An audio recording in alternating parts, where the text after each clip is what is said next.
Good morning बच्चों।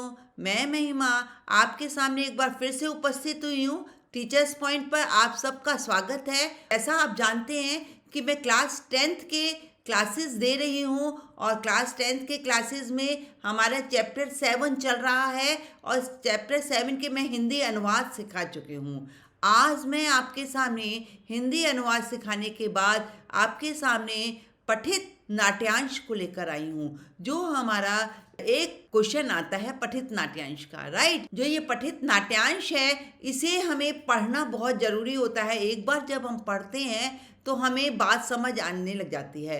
वैसे मैं आपको इसकी हिंदी सिखा चुकी हूँ। अगर आपको इसकी हिंदी फिर से रिवाइज करनी है तो मेरे आई बटन को यूज करके आप इसको फिर से एक बार रिवाइज कर सकते हैं हिंदी को, राइट। तो चलिए आज मैं आपको इसके क्वेश्चंस इस पठित नाट्यांश को करना सिखा रही हूँ। ओके, तो चलिए पहले जैसा मैंने बोला एक बार हम पढ़ते जरूर हैं। तो मैं पढ़ती हूँ। काक रे प्रभृत अहम यदि तव संततिम न पालयामि त्रहि कुत्र स्यु पिकहा अतः अहम एव कर्णपढ़ पक्षी सम्राट काकः गज समीपता एवा गच्छन् अरे अरे सर्वां वार्तां शृण्वमेव मेवाहम अत्र गच्छम् अहम विशालकाय बलशाली पराक्रमणे च सिंह वा स्यात् अथवा अन्य कोऽपि वन पशुन्तु तुदन्तं जन्तु अहम स्वशृण्डेन पोथित्वा मारिष्यामि किमन्य को अप्यस्ति एतादृशं पराक्रमणि अतः अहमेव युग वनराज पदाय वानर अरे अरे एवं वा शीघ्रमेव गजस्यापि पुच्छम विधुये वृक्षोपरि आरोहति। अब मैंने आपका ये पैराग्राफ पढ़ लिया, राइट। पैराग्राफ पढ़ने से हमें बहुत कुछ समझ आ जाता है, क्योंकि जब नहीं पढ़ते तो बहुत कुछ हमारे सामने समझ नहीं आता, बहुत चीज़ें हमारे साथ छूट जाती हैं। चलिए हम अब मैंने नाट्यांश पूरा पढ़ लिया है। अब मैं इसके बाद प्रश्नों को उठाते हैं और सबसे पहला प्रश्न हमारे पास आ रहा है एक पदेन उत्तरत। तो सबसे पहले हम एक शब्द में आंसर देते हैं। तो सबसे पहला नंबर क्वेश्चन हमारे पास आता है काकः कस्य संततिम पालयति। कौवा किसकी संतान का पालन करता है। देखिए ये संततिम कहाँ पर आया है, ये रहा है ना।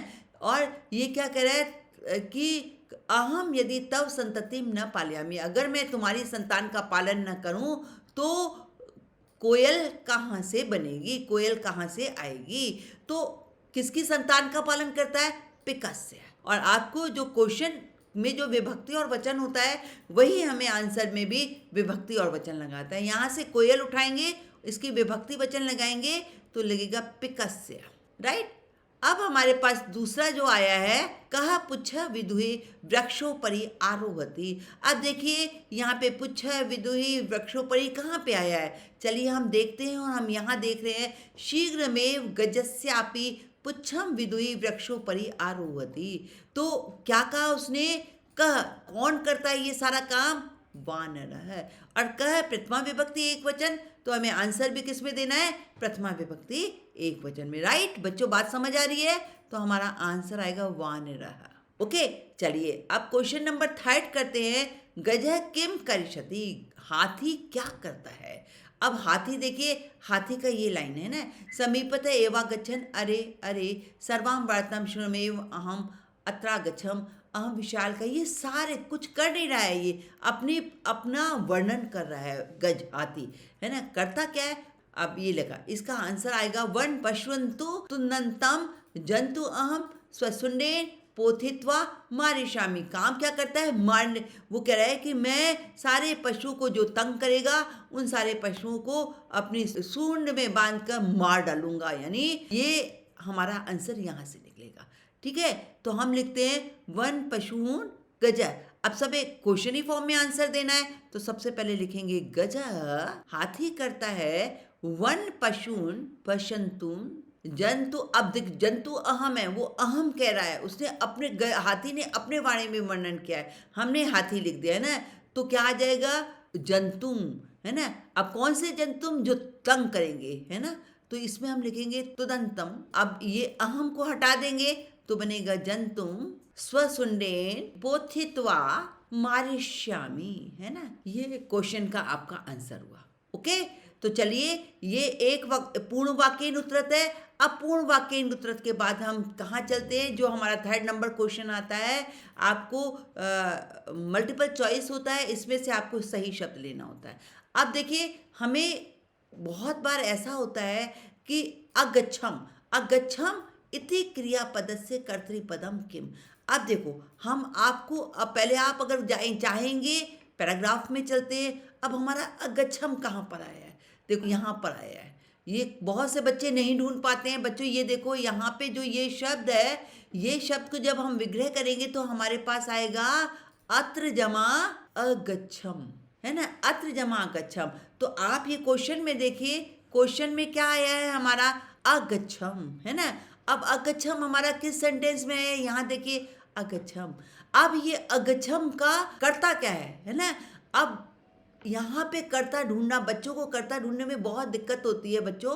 ये बच्चे यहाँ पे कर्ता को नहीं ले पाते हैं। ये देखिए, अरे अरे सर्वाम वार्ताम श्रमेव अहम, अहम यहाँ आया है, यहाँ पे आया है अहम, है ना। आपको अगर रूप आते होंगे, धातु रूप आते होंगे, तो भी आपको ये बताइए, जो अगच्छम है वो उत्तम पुरुष का एक वचन है, राइट। तो चलिए अब हम देखते हैं, यहाँ पे अगच्छम आया है अहम, अहम। तो इसका आंसर क्या होगा, इसका कर्तृपद, कर्तृपद का मतलब कर्ता का, कर्ता। तो आपका यहाँ पर क्या आएगा, अहम, राइट। नेक्स्ट, अहम एव कर्णापर है, अस्मिन वाक्ये अहम सर्वनाम पदम कस्मै प्रयुक्तम। देखिए, आंसर आपको पहले किस में देना है, सबसे पहले तो कस्मै, चतुर्थी विभक्ति में आपको आंसर देना है। ये तो बात सुन लीजिए, समझ लीजिए, क्योंकि यहाँ क्वेश्चन कस्मै चतुर्थी विभक्ति में पूछा है एक वचन में, तो आपको आंसर भी चतुर्थी विभक्ति एक वचन में देना है। मैं ही कर्णापर हूँ, यानी मैं कर्णापर का मतलब दूसरों पर दया करने वाला। किसने कहा था, आपको पता, आप ऊपर देख लीजिए, देखिए यहाँ पे कहा था अहम एव कर्णापर, यहीं पे कहा अहम एव कर्णापर, तो किसने कहा था, कौवे ने, है ना। तो आंसर क्या आएगा, काक। अब देखिए यहाँ पे काक भी, कौवा भी दो तरीके से लिखा हुआ, दो विभक्ति में लिखा हुआ, एक काकाय और एक काकस्य। अब आप देखो आपका कौन सा सही है, क्योंकि क्वेश्चन पूछा है कस्मै चतुर्थी विभक्ति एक वचन, तो आपको आंसर चतुर्थी विभक्ति एक वचन में देना है, न ये है षष्ठी विभक्ति एक वचन। ओके, तो हम यहाँ पे क्या लिखेंगे, आंसर काकाय। नेक्स्ट, आकर्ष्य, आकर्ष इत्यर्थ है किम पदम प्रयुक्तम, इस शब्द के लिए किस पद का प्रयोग किया गया। आकर्ष माना होता है अट्रैक्शन, खींचना, यहाँ ध्यान देना, तो यहाँ पे विदुही, योग्य नहीं, परभृत्य सुंडे नहीं, विदुह। जब आप करेंगे विदुहय, विदुहय माना भी आकर्ष का पर्यायवाची शब्द हम कहेंगे, है ना, तो उसके लिए विदुही प्रयोग किया गया है ना। तो ये आपका आ जाएगा विदुय। ओके, तुदंतम इति पदस्य विशेष पदम किम, विशेष तुदंतम, तुदंतम किसके लिए आया है, वर्ण पशुन के लिए, जंतुन के लिए, जंतु अहम के लिए, सुंडेन के लिए। अब पैराग्राफ में चलते हैं और देखते हैं, काय तुदंतम जंतुम अहम, तंग करने वाले जंतु, तंग करने वाले, तुदंतम माना परेशान करने वाले, दुखी करने वाले जंतु। अहम नहीं आएगा बच्चों, इसमें अहम नहीं आएगा, क्योंकि उनको मैं सूंड से पकड़ करके मार डालूंगा, है ना, सूंड से घुमा करके मार डालूंगा। तो इसमें तुंदंतम के लिए जंतुम आया है, जंतु अहम नहीं आया है। ज़्यादातर बच्चे यहाँ गलती कर जाते हैं, जंतु माने जंतु को मैं, तो ये हमारा यहाँ पे जंतुम आएगा, ये राइट। तो यहाँ पे आएगा जंतुम। यहाँ बच्चे थोड़ा सा ध्यान देना होता है कि जो किसके लिए प्रयोग किया गया है, यहाँ पर जंतुम और अहम को मिला दिया गया है, और जब मिलाया है तो जब हमें अलग करेंगे तो यहाँ जंतुम बनेगा। ओके, तो आपने देखा ये नाट्यांश हमने आपको करना सिखाया, और मैं सोचती हूँ आपको नाट्यांश भी आ गया होगा समझ, क्योंकि बहुत आसान है, बहुत ज़्यादा परेशानी वाला क्वेश्चन नहीं है ये, है ना, और इंटरेस्टिंग चैप्टर भी है, आपको बहुत मज़ा भी आया होगा। और मैं सोचती हूँ ये आपके लिए नाट्यांश को आपने अच्छी तरह से सीख लिया होगा। अगर फिर भी कहीं आपको परेशानी आती है तो कमेंट बॉक्स में जाके आप अपने कमेंट्स डालिए, अपने डाउट्स डालिए। कमेंट बॉक्स में जाकर आपके डाउट्स को उठाऊंगी और बहुत जल्दी आपके इन डाउट्स को क्लियर करूंगी, राइट। तो चलिए, चलते चलते मैं आपसे एक बार फिर कहना चाहती हूँ, आप सब लोग मेरी क्लासेस देखें और अपने फ्रेंड्स वगैरह से भी डिस्कस करें, क्लासेस देखें, ताकि मैं जितने बच्चे ज़्यादा क्लासेस देखेंगे, जितने बच्चे मेरे से टच में रहेंगे, मैं उतने ही अधिक एक्टिव होंगी और आप तक क्लासेस और जल्दी जल्दी लाकर जल्दी जल्दी बनाकर आपके पास डालूंगी, राइट। तो चलिए अभी मैं ये क्लास यहीं फिनिश करती हूँ। नेक्स्ट क्लास लेकर आपके सामने बहुत जल्दी आऊँगी। तब तक के लिए goodbye. Okay, thank you बच्चों।